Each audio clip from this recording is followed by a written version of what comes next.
They said the turkey exploded. That's what the neighbors told everyone, but that's not what happened. Not really.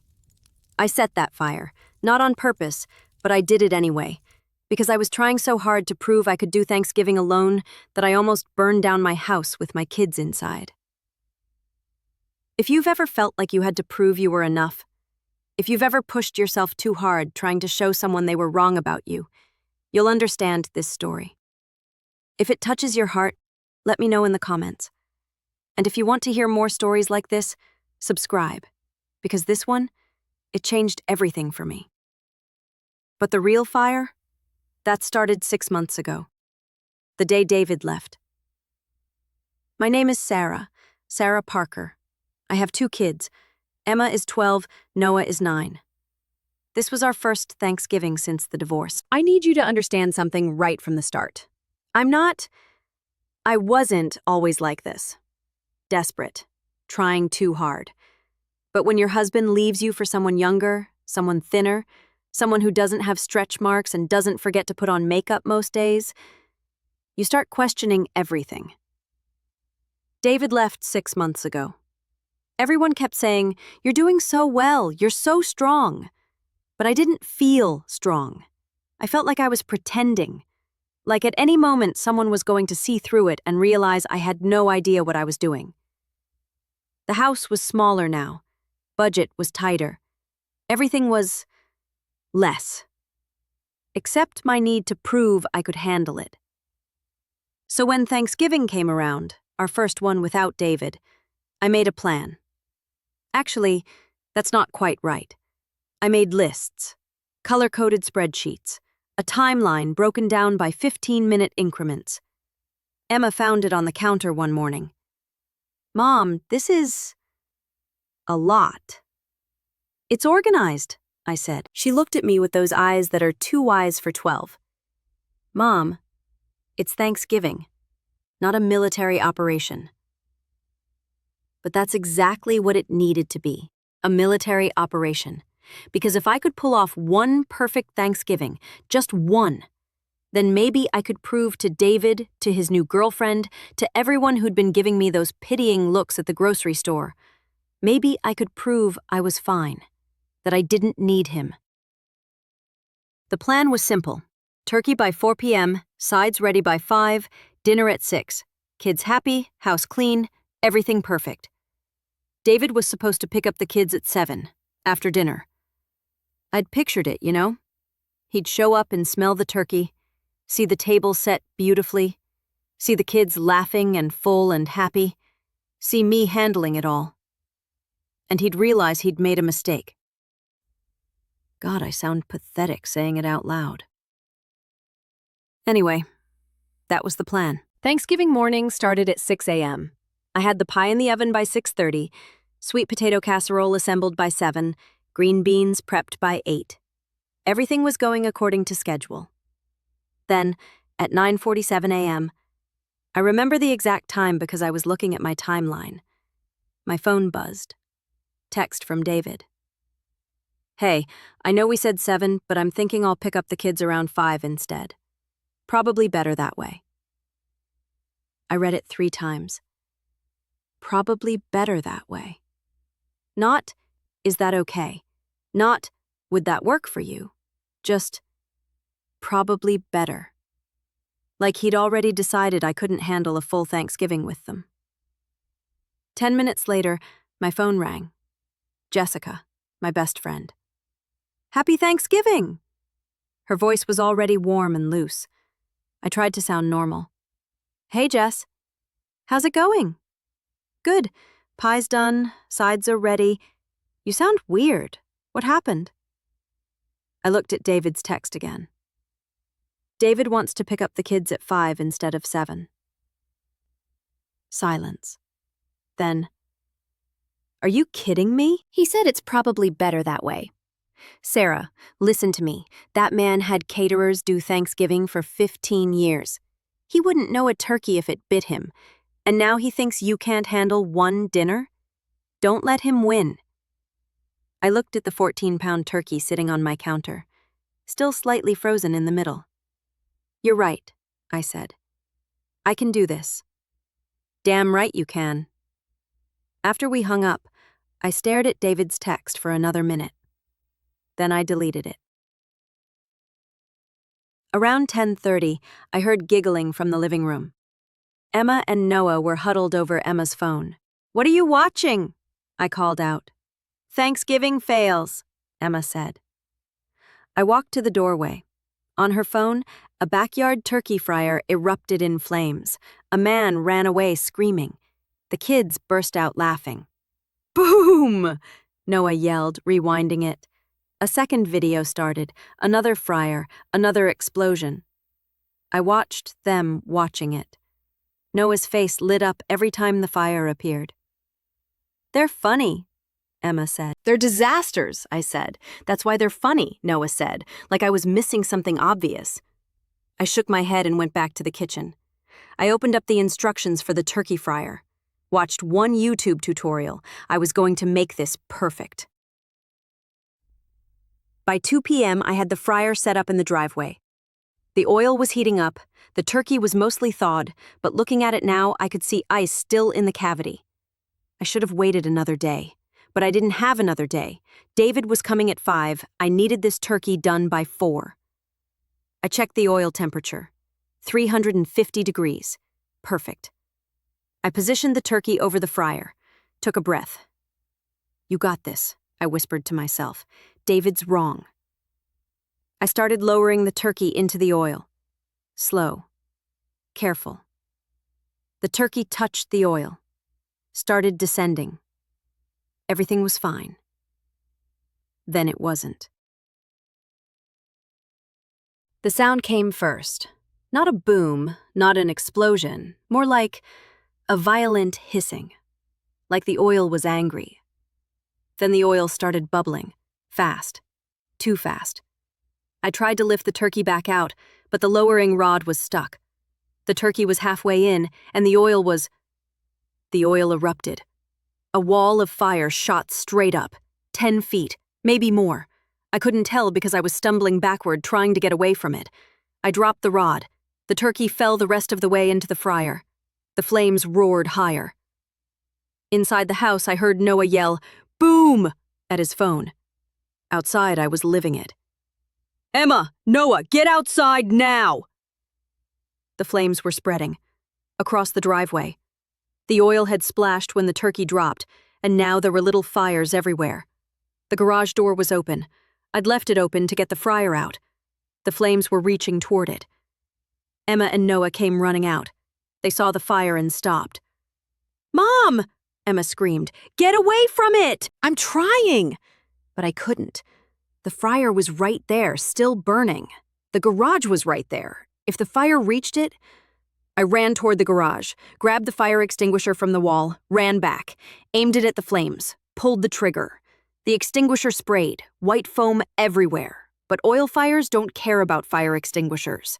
That's what they don't tell you in the tutorials. The flames just kept going.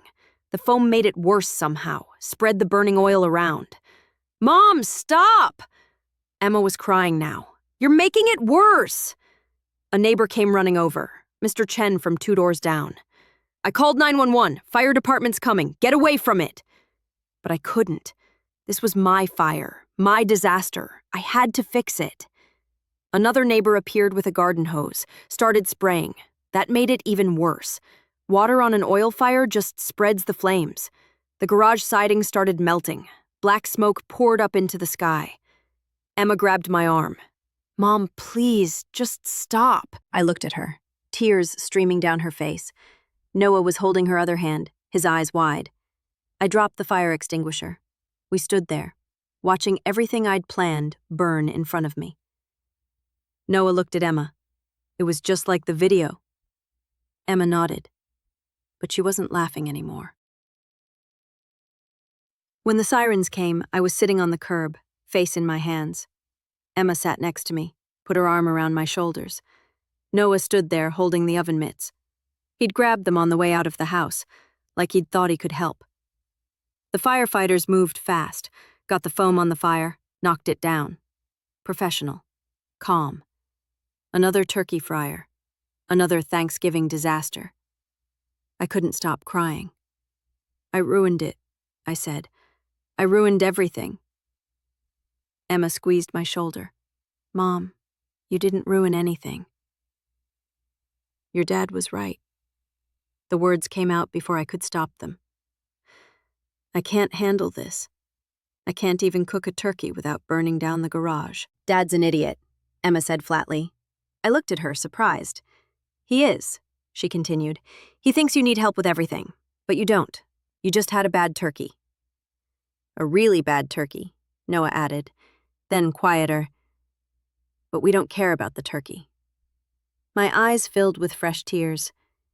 You should care. I wanted today to be special.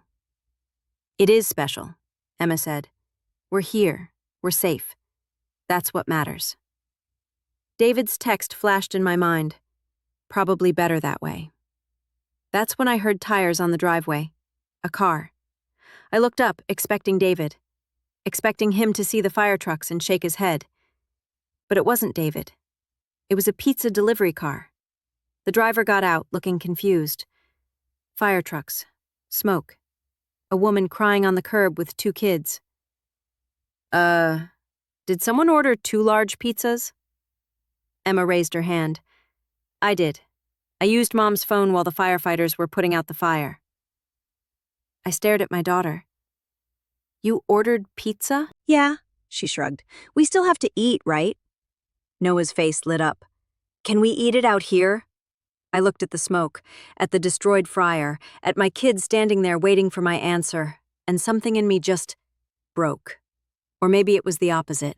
Maybe something finally came together. I laughed. It started small, just a breath. Then it grew, the kind of laugh that comes after crying.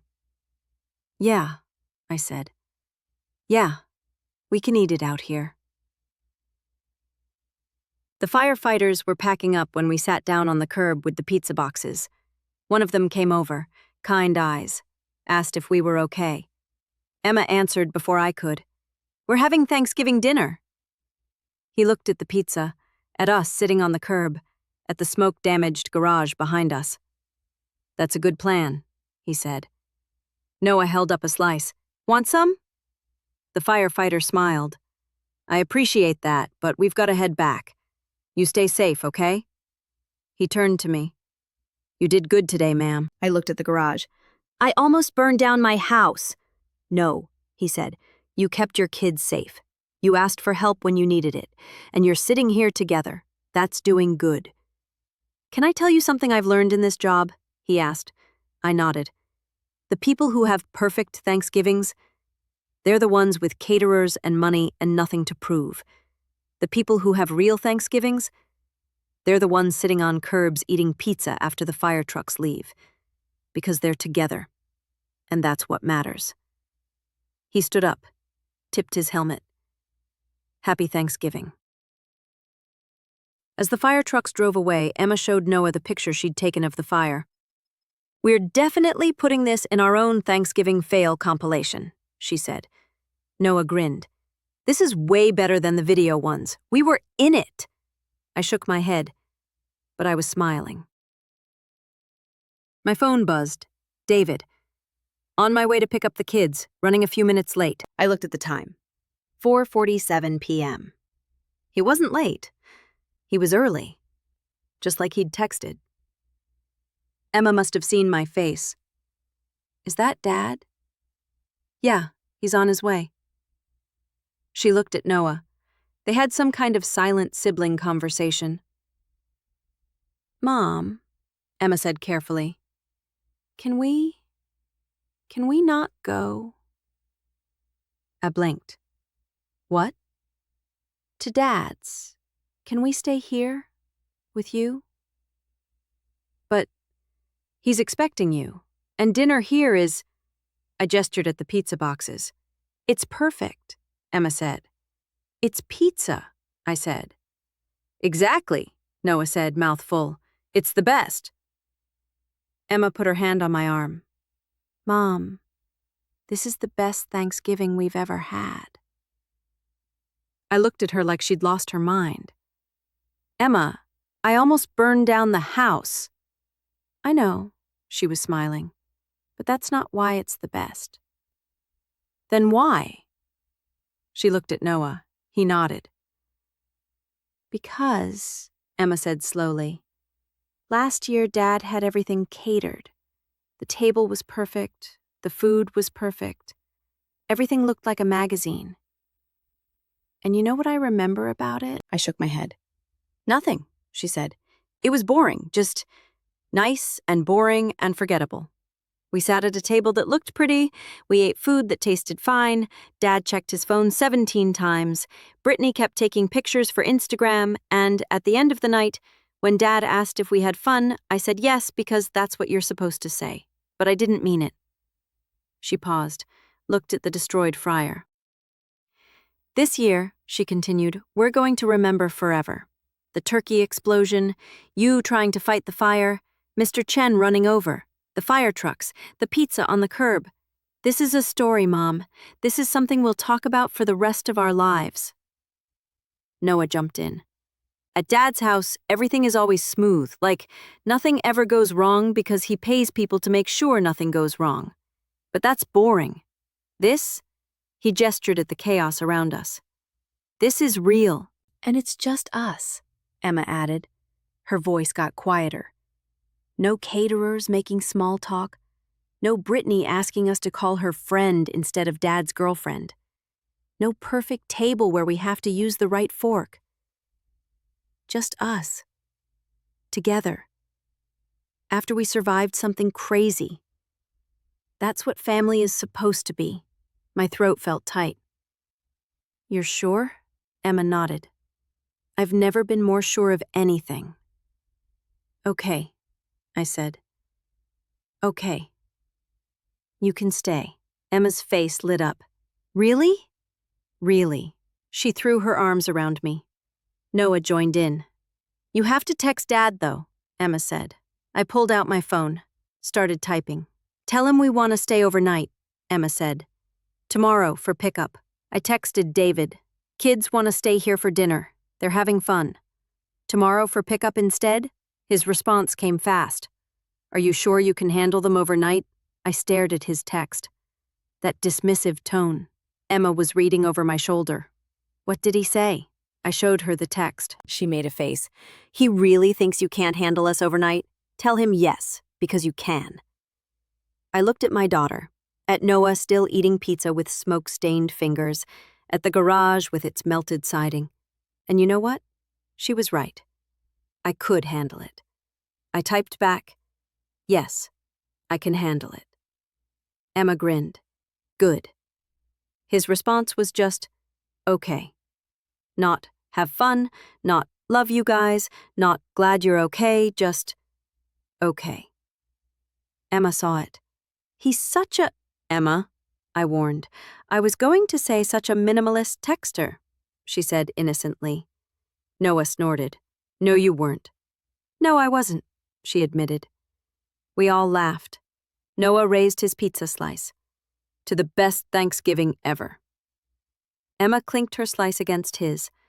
To Mom not caring what Dad thinks anymore. They both looked at me, waiting. I picked up my slice. My hand was shaking a little, but not from fear, from something like freedom. To family, I said. The real kind. We ate pizza on that curb until the sun started going down. Emma took approximately 700 pictures. Noah narrated the whole thing like a nature documentary. And here we see the Parker family in their natural habitat, recovering from a turkey-related disaster. I laughed so hard I snorted. At some point, Emma's phone buzzed. Dad's posting pictures of his Thanksgiving. She showed me the screen. David and Brittany, perfect table, perfect turkey. The caption, grateful for new beginnings. I felt it like a punch, for a second. Then Noah leaned over. Their turkey looks dry. Emma squinted. It does look kind of dry. Definitely dry, I agreed. We burst out laughing. Plus, Emma said. They don't have fire trucks in their pictures. Ours is way better. She was right. Our pictures were chaos. Smoke and flames and fire trucks and 3 people sitting on a curb eating pizza. Not magazine perfect, but real. Completely, messily real. When the pizza was gone, we went inside. The kitchen was exactly as I'd left it, all the sides I'd prepared still sitting there. We should eat these tomorrow, Emma said. Thanksgiving leftovers. Without the turkey, Noah added. Turkey's overrated anyway, I said. That night we watched a movie, all of us crammed on the couch under blankets. Noah fell asleep halfway through. Emma lasted until the credits.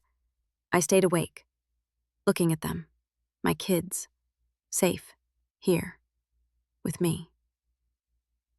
The garage was damaged. The turkey fryer was destroyed. My perfect Thanksgiving plan was literally ashes. But my kids were here, and they wanted to be here. They chose to stay, not because everything was perfect, because it wasn't. They chose me anyway. The next morning, David showed up at 10 a.m. to pick up the kids. He stood on the porch, looking at the garage. The damage was worse in daylight. Melted siding, scorch marks, the smell of smoke still hanging in the air. Jesus, Sarah, what happened? Turkey fryer accident, I said. It's handled. Are the kids okay? Were they traumatized? From inside, I heard Noah yell, Mom! Emma won't share the leftover pizza. I called it first, Emma shouted back. They're traumatized, I said, deadpan. David didn't smile. This is exactly what I was worried about. You taking on too much. Not being able to handle— David, I interrupted. Stop. He blinked. What? Stop. I said it calmly, firmly. I can handle it. I am handling it. The turkey exploded, yeah. The garage got damaged. But the kids are fine. More than fine. And we had the best Thanksgiving we've ever had. Eating pizza on the curb? Exactly, I said. Eating pizza on the curb. Together. Laughing. Being a family. The real kind. Not the kind you hire caterers for. He opened his mouth. Closed it. Tried again. Sarah, I just think— You think I need help, I said. You think I'm overwhelmed. You think I can't handle this, but you're wrong. I took a breath. Felt something shift in my chest. Something I'd been carrying for 6 months, finally letting go. I don't need to prove anything to you anymore, I continued. I don't need your approval. I don't need you to think I'm capable. Because I already know I am. The kids know I am. And honestly, that's all that matters. David's jaw tightened. I was just trying to help by texting me that it's probably better if you picked them up early, by asking if I'm sure I can handle them overnight like they're someone else's kids. That's not help, David. That's doubt. And I'm done letting you doubt me. He looked at the garage again. You almost burned down your house. Yeah, I said. I did. And you know what happened? The kids saw me try. They saw me fail. They saw me sitting on a curb eating pizza after everything fell apart. And they called it the best Thanksgiving they've ever had. Because they saw me being real with them. Not perfect. Just real. That's not— It's exactly what they needed, I said. And if you can't see that, if you can't understand that sometimes the best memories come from the disasters, then I honestly feel sorry for you. Because you're going to spend the rest of your life chasing perfect and missing real. Silence. David stared at me. I stared back. I wasn't angry. I wasn't defensive. I was just done. Done proving. Done explaining. Done caring what he thought. Emma appeared behind me. Dad, can we stay one more night? We were going to watch the Thanksgiving fail videos and add ours to the collection. David looked at me. Sarah, you don't have to. I want to, I said. If they want to stay, they can stay. Can we? Noah joined his sister at the door. David looked at his kids, at me, at the damaged garage, at the family we'd become without him. Yeah, he said finally. His voice was quiet. Yeah, okay. After he left, Emma hugged me. You were so cool, Mom. I told him the truth, I said. Exactly, Emma said. That's the cool part. You stopped trying to convince him. You just were. Noah nodded. Can we have leftover pizza for breakfast? Absolutely, I said. We went inside. Back to our imperfect, chaotic, smoke-damaged life. And it was perfect. That was Sarah Parker. I'm Dean Mitchell, Station 47. I've responded to a lot of turkey fryer fires over the years. Thanksgiving is one of our busiest days, and almost every time it's the same story. Someone trying to make the holiday perfect, trying to prove something. Sarah Parker spent weeks planning the perfect Thanksgiving. Color-coded lists, timelines, a 14-pound turkey that was going to prove to her ex-husband that she didn't need him, that she was enough. But here's what I've learned in 18 years of doing this job. The holidays aren't about the turkey. They're not about proving you can do it all without help. They're not about competing with your ex's Instagram perfect table. They're about showing up, being present, being there when it matters. If you're hosting Thanksgiving this year, if someone's making you feel like you have to prove you can handle it, listen to me. Your family doesn't need perfect. They need you. If Sarah's story touched you, share it with someone who needs to hear this. And if you want more stories from Station 47, hit that subscribe button. Stay safe out there.